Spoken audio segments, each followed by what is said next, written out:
So you've tuned back in to the B2B Marketing Forum, CMO Talks. If you have questions, hashtag CMO Talks. You might hear some sounds with sizzling, and there's a kitchen right now in the back preparing.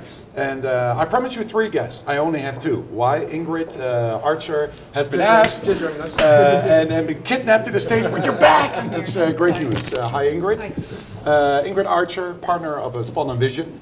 And then we have Reg van Steen, TNS-NIPO, and then Ronald Velten from IBM. That's correct. Now, what is the nice thing about these 3 great people is that a lot of people have visions, and a lot of people have all sorts of ideas and strategies, but only a few people actually know about trends. And we got figures, and we got actual statistics to back up our crazy ideas. So I'm really wondering, any one of you 3 experts who might kickstart. The topic today is engagement marketing.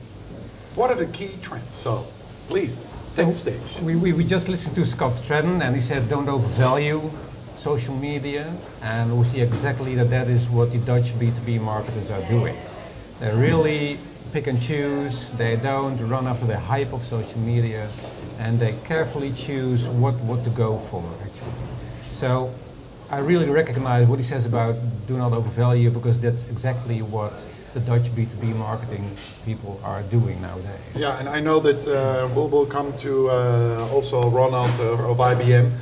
Right now, just quickly, I've read a little bit about the barometer. The barometer. Yeah. So you know statistics. How do we value actually right here in our little country about this whole social media thing? Are we picking it up, and what are the results? Can you say? Surely, yes, we are definitely picking it up. Then again, we do see what there's some 3 out of 5 B2B marketing people, they make use of it in one way or other. Okay. Say 1 in 5 actually says they do have a strategy in using social media. 2 out of 5 are just testing the waters, you might argue. Yeah. This leaves still 2 out of 5 who don't do anything at all with social media, because they really feel that it's not for my business, it's not for my target people. I don't really feel about using that, so they are still far from even testing the waters. And this is exactly what we saw as well at the CMO study that we did last year, where 7 out of 10 CMOs that we interviewed acknowledged they're not ready. Sorry, how many CMOs? 7 out of 10. 7 out of 10. So roughly 69% it was, said they are not ready for the future. They don't know how to engage via social media. They don't know how to act on the data explosion with all this information you have on your client set, and really how to put the client at the center of the organization. So I do recommend what you're saying here about 2 out of 5 trying, but I stress here trying. And 3 out of 5 definitely not. Just so the viewer knows it as well, I think 1,700 CMOs were involved in to come to these kind of conclusions. Yeah, what we did last year, we interviewed face-to-face 1,734 CMOs across the world, asking them about the challenges towards 2015, what's on their agenda, what's the mindset, what are the opportunities, but also the hurdles that they see happening, just to get a feel what's happening in the marketing space. So one of the findings was, I read a bit of the CMO study, more focused on the transaction as opposed to the relationship. Ingrid, what is your view on these 2 gentlemen that have their great ideas? What is your view? I've been studying a couple of reports lately. There's one done by Marketing Pros in November time last year, and if you look at that, the main struggle of B2B marketers, and my area is content marketing, but is for that aspect is trying to get the engagement going. Exactly. And in Holland, we weren't worried so much about content marketing a year or 2 years ago, but now the people who are, which I think are maybe still the front runners, they actually are onto the same issue on how do I interact with my audience, how do I engage them. So the challenges of the US marketeers and the Dutch marketeers are now the same, whereas before we used to always be like 2 years behind, I feel. So that's a big difference. We are catching up. The front runners in Holland, I think, are catching up a bit to how things are happening in America. Are we in any way? Usually in Europe was ahead in the mobile world until the US picked it up. Is there any part of us Europeans more innovative than the Yankees out there? I don't know if it's innovative. We made a comparison on the study that we did between all geos, so including Benelux. We did 70 interviews in the Benelux here. And there was one thing that really struck us in the results, that was on the measurement for successful marketing. What is really in 2015 the key measure for success? Yeah. And worldwide that was marketing ROI. And secondly, brand experience, and then a couple of other ones. In Benelux, by far, the number one was Net Promoter Score. That wasn't even in the top 8 worldwide or in any other geo. So really looking at how do you bond clients to your company, how do you really make brand advocates. That's the thing I think that the Benelux is running ahead of, and slowly is now being picked up in other countries. Nice. So that would also be the main driver for us to pick up technology, marketing automation. Yeah, I mean, if you talk about really Net Promoter Score, what it does, do you favor this company, would you recommend it to another, yes or no? I mean, it doesn't say anything about the actual impact. It's an emotional measurement that you do. Yeah. But it does say something about the engagement you have with your clients, where you're going, what the client actually thinks about your product or service. Rather than does he know about it, but actually what does he feel? I think that's a very good move. Reg, would like to challenge this statement. Well, the thing is that if you look at the challenges of B2B marketers here in the Dutch market, that is, they point out, well, basically very general marketing issues like winning more customers, holding on to your clients, working on my branding and positioning. When it comes to, say, digital marketing instruments that one might make use of, that's just number 6 on the list. So you get the feeling that the B2B marketers here really keep their eyes on the ball, as we say in the Netherlands, and they don't get distracted by what's going on. Well, actually, like Scott says, you know, it's an instrument that you use in reaching your marketing goals. Yeah. And that's the way they handle it, as I see it. The way he said it, he said, if you suck at it, if you use it, you will suck even more. Yeah. So that's what he said. Yeah. So what does this mean for CMOs in Europe?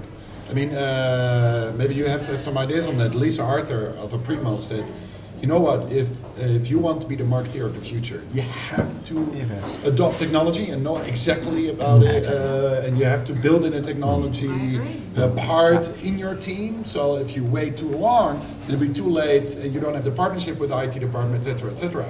So what is your thought on that? It is an issue, and the thing is that we are quite behind in Holland on that part. I mean, we work for lots of B2B customers, companies, and they've hardly touched the topic of marketing automation, and it's crucial, you know, all those things. Who's downloading my white papers? Many big companies don't even know.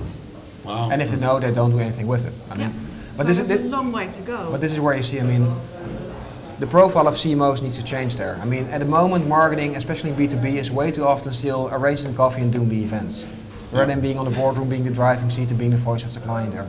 So if you combine that with indeed technology skills, but also financial skills, you really be able to get that client insights in the company, start it engaging move, and really make a difference. Okay, nice. Last part before we're going to see if we have some live questions. Can any one of you give me a great example, a European example? Say, you know what, if we have a source of inspiration of a company, of an example, how we are innovative in adopting according to the engaging with the customer. Who do we have? I don't know. No. I have no answer. On B2B, I wouldn't know. On B2C, I'm pretty a big fan of how KLM and Wekamp are doing. Okay. I know some of the trials we're now doing with Rabobank, but it's also a business consumer side. We're now trying that out in business to business. But Wekamp, KLM are, I think, are doing an excellent job. All right. Well, we'll be collecting these B2B examples, I'm sure, because we have to. Well, we can't keep on coming up with the same examples like Zappos and Dell. You know, I mean, we've heard them, and maybe they're not even that good. But I honestly don't know a lot of good companies. Okay, so 3 conclusions before we go to the questions. Your conclusion of all the trends, and what do you see? What you see out there? Start changing today. I mean, the world has changed. Marketers need to follow. Thank you. Like with Scott said, don't overvalue and do it step by step. Do it in a sensible way. Yeah, step by step means there's still action. Right. Nice. Yeah. Think about the people you're dealing with. You know, see them as people, as real life flesh people. Flesh you can touch, they breathe oxygen like us. Nice. All right. Thank you for this part. You're welcome. Now we're going to check if we have questions. This is all live. You hear the kitchen, and everything is happening. I got lots of questions. Wow. Good. But my iPad can hold it. Selecting look. Okay. Sorry. All right.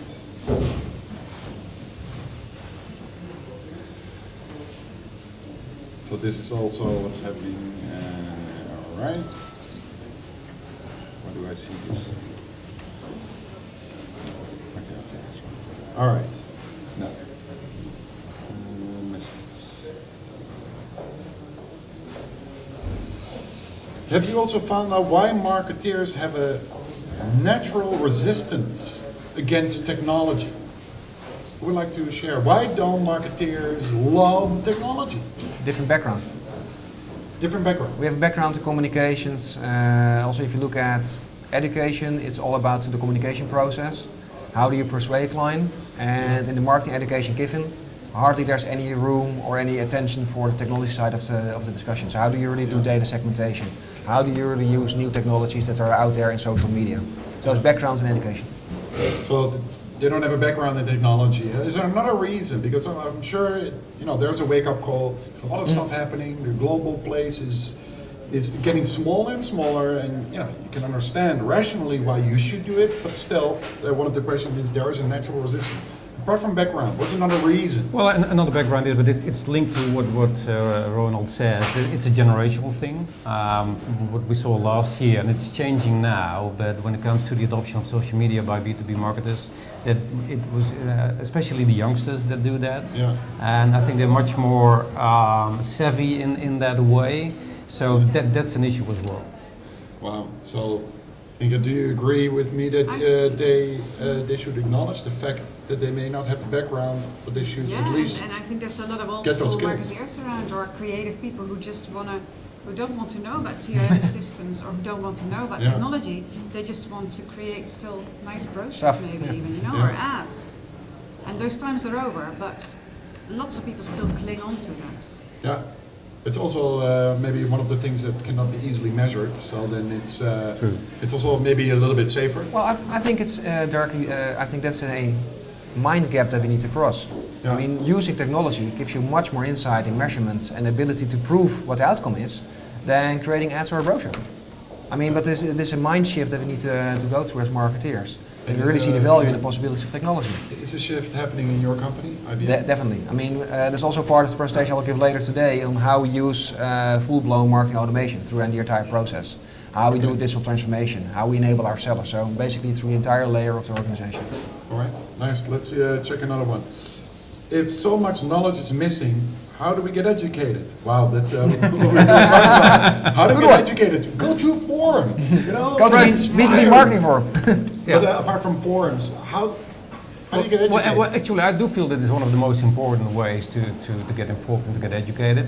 We know out there, I think marketing profs, they made I think last week that there are something like 300 business-to-business marketing blogs in the world, and then that's just the English type of B2B blogs. So there's so much information coming to you, and you really have to be very picky and what really suits your needs. Yeah. But then again, do make use of it, because there is so much out there.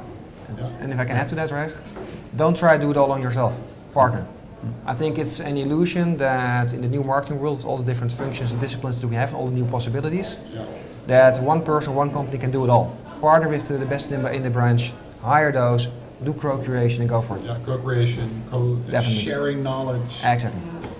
Nice. All right, there's a last one. Then we already have to prepare for the next one. It's just it's like a big roundabout. What's the most positive development for marketeers? Most positive development for marketeers about this whole thing. Where's the opportunity? That you can get closer to your customers all of a sudden. That's one thing for sure. You can get far closer to your customers. Yeah. So technology makes it possible. Absolutely. And that's actually really great. Nice. And they really should start doing it, Test the waters and go deeper and deeper. Yeah, this morning I used a metaphor, the ducks of Pandora. Because the moment you allow it's okay, say what you want, but then if you're not listening, then it only creates worse. So you have to live up to the promise that you're making. That's my personal opinion. Right.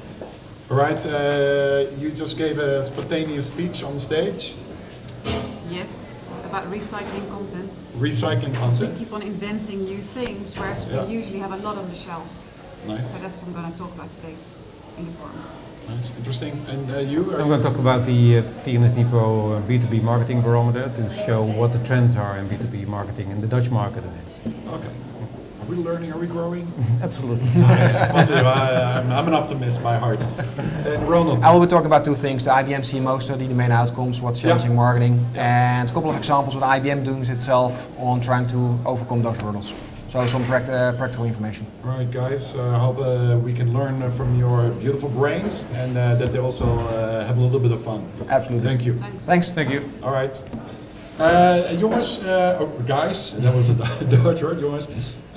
It's now 11:25 or so, so I have about 5 minutes to prepare. And then we have the next guest, and if you have questions, remember #CMO Talks. And my next guest is somebody from Philips Healthcare, but not just somebody. He has a name, of course, from Wijngaarden. So in a few minutes, please be back. Thank you.